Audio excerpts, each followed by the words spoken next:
And here we are, separate bathrooms with my husband. I'm Daddo. I'm Daddo, the husband. The husband. How are you? You are my one and only husband. That's good, honey. I know. Yeah, I'm glad to know that. Yep. It makes me feel some semblance of safety. Some semblance. Yes. Yeah, because you never know. Life's weird. Life is weird. Things could change any drop of the hat. As we've experienced over the last couple of years, things change a lot. Yes. Right? And here we are embarking on another change. Yes. Given that we're coming out of a lockdown. Yeah. How are you feeling about it? Yeah. Look, Sydney's out of lockdown, so Sydney's been out forever. I'm thrilled, actually. I'm thrilled. Why I'm thrilled is because I get to see my family, and we had my mum and dad and sister and brother-in-law over on the weekend, and I had no idea how much I missed that. And when I saw my dad, I cried. I just to put my arms around him was more than I realized I needed, actually. And I think we've talked about this, I think a lot of people there's a lot more stress and anxiety that we've been dealing with that perhaps we even realize. How about you? Well, yeah, it's a whole mixture of things. I too loved seeing your family, I missed your mum. She gives me kisses on the lips. She's adorable. She kisses me on the lips. I missed that. And and your dad, it was just so delightful to see him. And so then I have spoken a lot about this on the radio recently on Smooth that I do miss my parents, and I have not seen them I've stopped counting actually. Yeah. How many months now? Yeah, it's been a while. I am very grateful that I have parents, because I know friends of mine don't have some parents. And there's obviously listeners out there that have lost their parents. We're very fortunate that we have both of our parents alive. And I'm grateful for that. I too, want to give my mum and dad a big kiss and a hug and see them. And I get quite emotional thinking about it.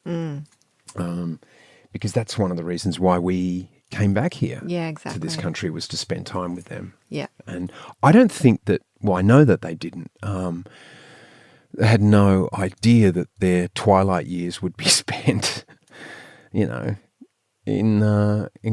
sort of a quarantine situation. Yeah. So look, I'm really excited that we're coming out of this pandemic.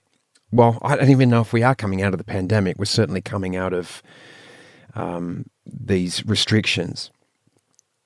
And at the same time, I've had a little bit of kind of anxiety about it. I got used to that new normal of not only seeing you and the kids and eating dinner and not going out and things. I've got quite used to that. And then, as I've been saying on the radio, so we had to get used to that new normal, and now we are coming out of that, and there'll be another new normal to get used to. Yeah. And change for a lot of people brings up anxiety and just questions and just feelings of like uncomfortability. And I think most humans are not really, including me, not usually, kind of like, I like being comfortable.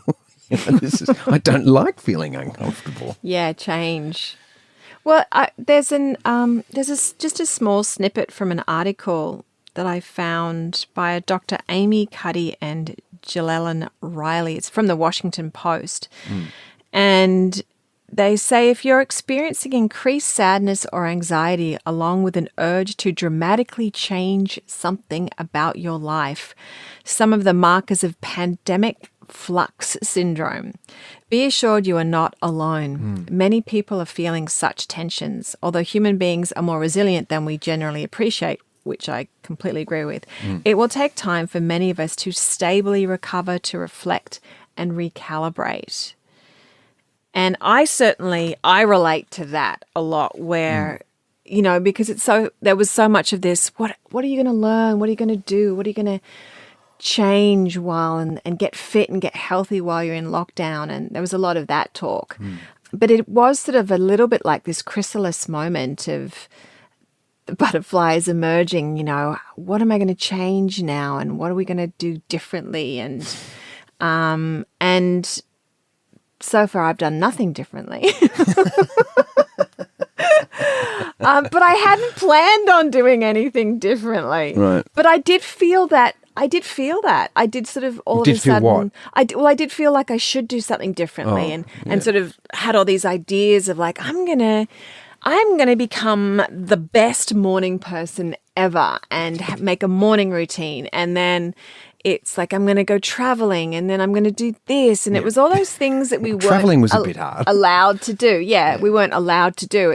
Now it's sort of the plans, the bigger plans are afoot. So I think that, and then what happens, I feel, is that there's this pressure and there's this expectation of things that should be done now that we're out of lockdown. And I think that for me is where anxiety can start to step in. And there might have been a little bit of, I know you talked about this, a little bit of a stock take of where am I and who am I in my life? And I know I'm still going through that, I'm 51. Is this all there is? What else is there to do with my life?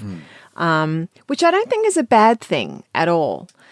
Though that's sort of, when I read that paragraph, I was like, yeah, I wonder if anyone else has felt that way. I wonder if you listening have had those moments of going, is this it? Like, is this my life? What else, what more do I want? Is there more that I want to life? Well, I met with my bandmates last night. We had gigs that we lost over the past months, and we sat down last night and we had a meeting, and I thought we were going to, I brought my guitar and I was a bit concerned because, you're sitting in front of some of my guitars there, and, I just haven't been playing. And I'm like, there's going to be a lot of rust in my fingers and on those strings behind you. Just feeling really uninspired. And I thought, there's that judgment that you're talking about, going, I've got all this time. I'm not playing any shows. I should be writing. All this, shoulda, woulda, coulda, all that sort of stuff, and judgment that I should be doing more. And I brought this up with the guys last night and just said, look, how are you feeling about coming out? And they were a bit the same as me. They were just like, I'm not ready to poke my head out of the hole right now. One of the guys was like, yeah, the bolo's opened up. The boys are going down. We're going to get pissed or whatever. And he's like, I didn't want to do it. He goes, it was weird because I've been hanging out for a draft beer, which I have. Have a barman pull you a beer. And he goes, no, I ended up staying home and cracking a can by myself and just, watching a bit more Netflix, not ready to actually jump back in. You mentioned before that I was talking about, or I spoke about, a stock take. That certainly wasn't on this podcast. This was more of a chat that we had yesterday afternoon. And it was a reflective chat. I had a crappy day yesterday, as we do in men's team where we check in at a number. I reckon I was, a number between 1 and 10. You're 10, you're gold. You're 1 if you're really not feeling good. I reckon I was at about a number 4 yesterday. I was feeling super flat. And part of that was just like, I don't know where I'm at right now. And it's funny being in the entertainment business, and our business has been decimated for most people. You've got. I've been so fortunate to have a radio gig, but the stage people, live artists, and things like that, there's just been nowhere to perform, and certainly not much income coming off of doing a free concert on Instagram or something. But that's just keeping your chops up and keeping your name out there. And as I said to you yesterday, it felt to me, knowing when no one's working, in our business, like no one's working, you're kind of like, oh, well, no one's working, it's okay. And now we're coming out of lockdown and there's still, jobs are starting to come in and things are starting to come up. But it's like, wow, now I feel like I'm supposed to be working, or looking for new stuff or creating new stuff, and that was really getting me down. Going, what is there? What do I actually want to do with my life right now? And yeah, I know this is, as listener, I know this is sort of heavy and stuff, but this is what we're doing here at Separate Bathrooms. We'll dive in. Today we're diving in with just Elle and I about where we're at, and maybe you can relate to this fluxy situation. I think that's a great quote, that last part of that quote, Elle, where it says, it will take time for many of us to stably recover, to reflect and to recalibrate. And that's what this is about, I think, is recalibration of physical, of emotional, of getting amongst in public life together, being out and about and seeing people and you're remembering their names and just being back in community again. Some of us are better than others. Yeah, and I know that, speaking to friends, I mean, no one that we know has lost relationship, through this time with their significant other. Though I think there's probably been a toll for some relationships. Some relationships have gotten stronger from it, probably. Some are probably might be straining a little bit at the seams. And I don't know if that's sort of taking a toll as well when coming out of lockdown, or if that's actually going to refreshen a relationship to get a bit of air and a bit of space between that. Though I know that, relationships last when partners are there with each other through the worst of times. And, if you've been there together through the pandemic and supported each other, I think that that's something that can bond you as well, though. Well, certainly there's going to be some stories to tell. There will be some stories Remember to tell. that time we were locked up together? Yeah. Though I was reading, it was really interesting. They said one thing that can kill a relationship, not kill a relationship, but kill intimacy. That's what it was, kill intimacy. And they said it's all this new Netflix bingey stuff where in the olden days you'd watch a show. Yeah. Right? And the show would end. Yeah. And you'd have to wait till next week. But the show would end and you turn to each other and you go, wow, what did you think of that, honey? How did you feel about that show? And you talk about it. Yeah. Now it's it's just watch next episode until you're asleep in front of the TV. And I was thinking about that. I was thinking about that's so true. There's sort of that dialogue is missing between that breath between the shows isn't really happening. And yet, it's also the kind of intimacy, getting back to the intimacy that, where things are fresher and you're actually having deeper conversations again. And sometimes they happen when you've been out and about in the world more so than when you've been home with each other for a long time. Yeah. Well, clearly your senses are being stimulated by other things, and you come out. So I mean, that to me just smacks of caveman time, and the men would go out and they'd probably come back with stories of the hunt and what Korg did when he tripped over chasing after the lion. He's he wasn't wearing any underpants and he fell over and ripped his, whatever, how funny that was. That was especially caveman underpants. Yeah, because I think you're thinking of the Flintstones, and that wasn't real, honey. I'm just letting you. It wasn't? I don't think. No, I'm actually thinking of a television show that we used to wait. I'm with you. I want to get back to that idea of looking forward to things as well, because our society's become so disposable that even these TV shows, these great TV shows that people labour over for months and years to get them made, we are consuming them in a weekend. Yeah. And sometimes a day. And then you go, oh, you can't wait for the next series, like Game of Thrones. They made us wait a year and a half for that final. But that's how long this stuff takes. Yeah. And we just consume it, just chew it up. And then, as you say, we don't even talk about it anymore. Whereas back in the old days, you'd have a week to get ready and excited about it. We haven't been able to go out and create new stories because we've been so together. You have created a lot of golf stories. I've been fortunate. I've been able to play golf.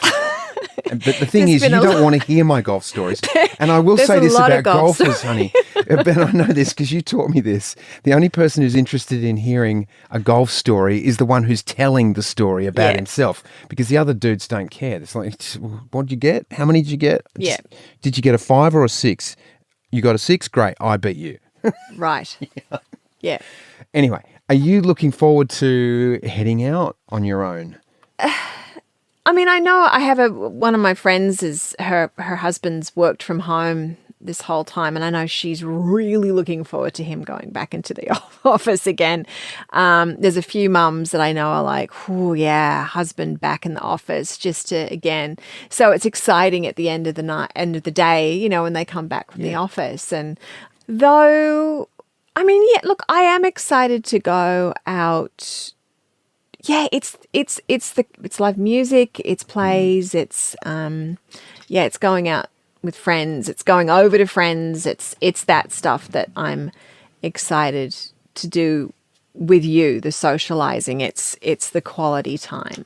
It's definitely the quality time that I feel like to be made, because I mean we've had a lot more time, which I love. Ben Lee talked about this with Ione Sky in the podcast about walks. Yeah. About, I don't know if we would have gone on as nearly as many walks as we have because of lockdown. And that's been our best time for talking and coming up with ideas and working through things. And so that's been really lovely for me. So, but yeah. I must say, me too. I am excited to go to a restaurant.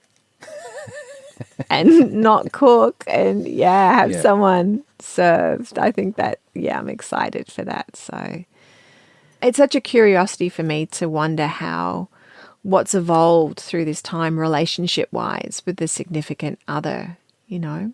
Have people gotten to know their partner better, or has it been more of a strain? Have people hid themselves more from their partner because of the stressful situation? I don't know. Well, I guess that's all to be determined, isn't it? We'll find out about stuff like that. I mean, TBD in terms of how things are, how people have dealt with it and things. Mm.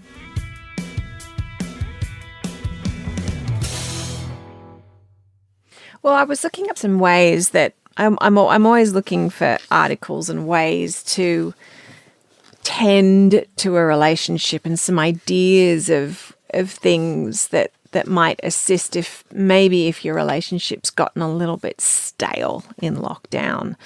And I guess that goes for, you know, whether it's with your kids or with your friends or your flatmates but I just thought we might share a little bit of some freshener uppers. That might help. Freshener uppers. No, that's not a word. Fresher uppers for some relationships. I think that's a word either. There's a great institute in America it's called the Gottman Institute. I highly recommend their Instagram. There's this one, it's called the 10 Practices for a Thriving Relationship.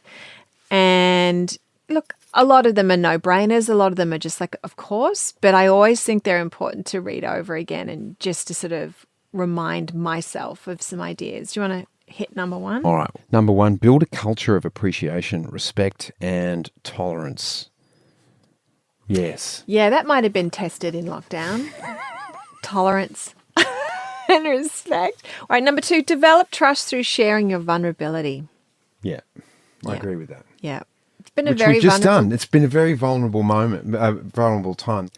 Number three, create time and a relaxed atmosphere to interact with your partner. Yeah. So that's good. We've been doing that with the walks. Yep. We can check that one off. Okay. Discuss expectations to avoid misunderstandings. Would you agree with this, that expectations are probably top 3 in relationship killers? Maybe relationship arguments. I don't know if it's a killer. But maybe unspoken expectations, maybe. unrealised Probably. expectations. Yep. Certainly the unspoken. So discuss your expectations to avoid misunderstandings. Yeah. Prepare for conflict and discuss how to repair. That's number 5. Prepare for conflict and discuss how to repair. Yeah. Do we do that? No. Do we prepare for conflict? I think if you're preparing for conflict, you can't. What's that one about peace? While you're building your army, you can't be. I mean, Nelson Mandela said it. While you're building your army, you can't. I'll have to figure that one out. But anyway, while you're preparing for war, you can't have peace. Prepare for conflict and discuss how to repair. I think discuss how to repair. Well, I don't know if we'd be preparing for conflict. I think that what they mean by prepare for conflict is like, okay, if we get into a conflict, we're about to talk about something that has previously ended up with us fighting. So how, rather than, if we're ahead of the game here and we go, this has ended up in fights before, how can we prepare ourselves to go into this conversation so we can come out of it and repair where the conflict may turn up? That's the way I read it. Okay, it's good. I think that's good. This is how Which we're going I think to... is good. I Yeah. think that's good. That's really being conscious of how you're going into a it's maybe a tough conversation. Right. Which the next one's easy one. Communicate effectively. I mean, that's basically... That's easy? Well, easy in the sense that everyone knows that one about relationships. I think that's the best one. Yeah. How to do it, though, is quite difficult. So it's good. All right, number 7, develop rituals of connection. That's nice. I like that. Yeah. And that can just be a cup of tea in the morning, just sitting and having a cup of tea or something. I like that. It's kind of like our afternoon dog walks. But that is, and we will continue to do that. Yeah. Plus also afternoon cups of tea. Yeah. I like that. Having a ritual around that. And the dinner table.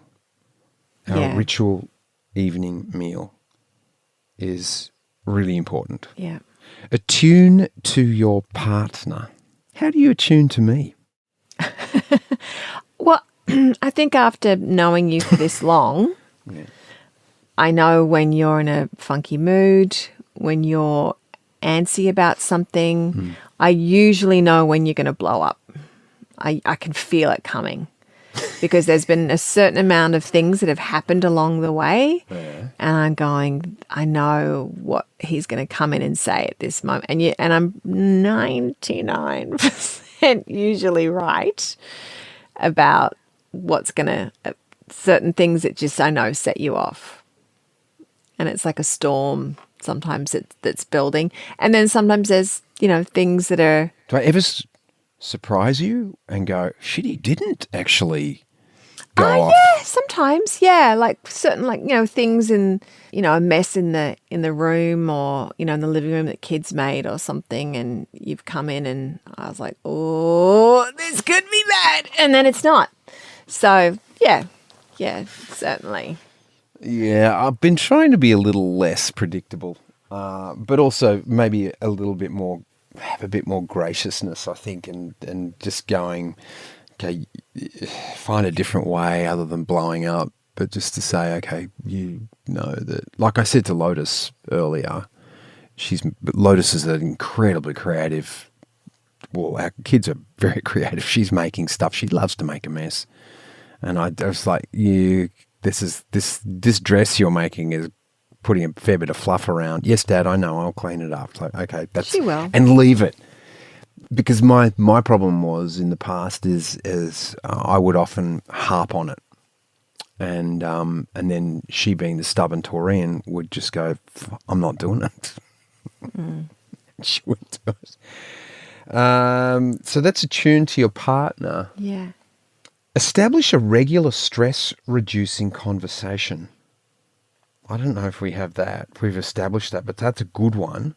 What's a stress-reducing conversation? What would that be? I love you. I honor you. I worship you. Let me rub your feet. Yeah, that's a good one too. Yeah. Anything that just makes it all about me. Oh my gosh. I thought you were going to say anything that's got to do with golf. I was waiting for the G word. It just gives me stress. There's some going right back there now. What's a conversation that reduces your stress? I love you. I want you. think you're the sexiest dude around. Oh.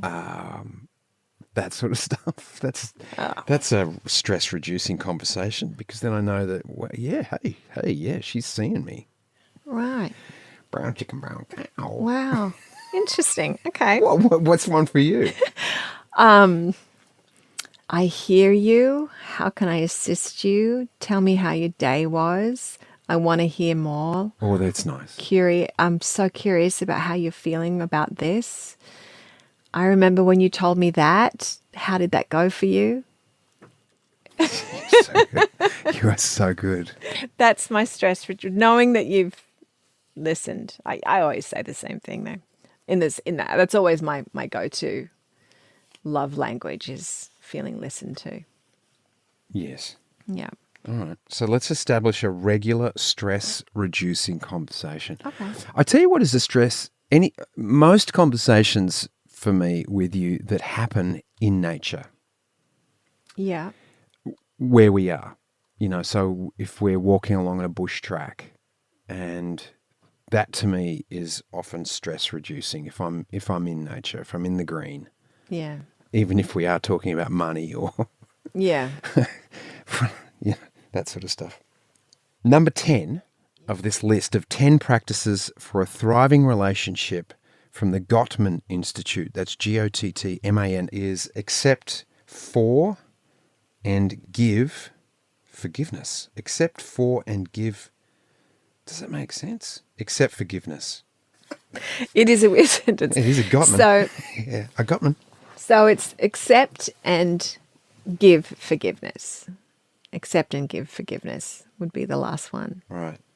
Yeah, I think that's important. Yeah.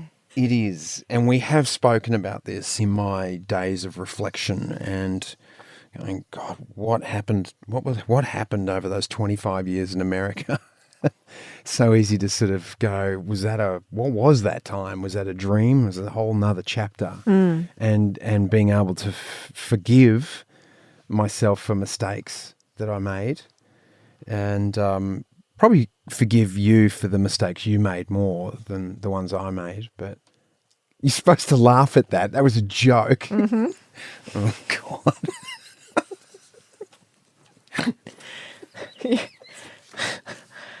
Oh, Lord. Anyway, I shall make it about myself to forgive myself for the mistakes I made. Yeah. Yeah. One of our rituals has been a weekly podcast. Yeah. To come together in this studio and chat, which I've really appreciated because sometimes we've fronted up to do this podcast and we're talking to another couple and you and I have maybe not been on the same page. There's been a little bit of stress. Uh-huh. Going into talking with them. Yeah, not about the couple, but what's happening between us, our dynamic. Yeah. And I always find that after having a conversation with another couple and hearing their story and having, us sharing whatever we're sharing, I feel closer with you at the end of it.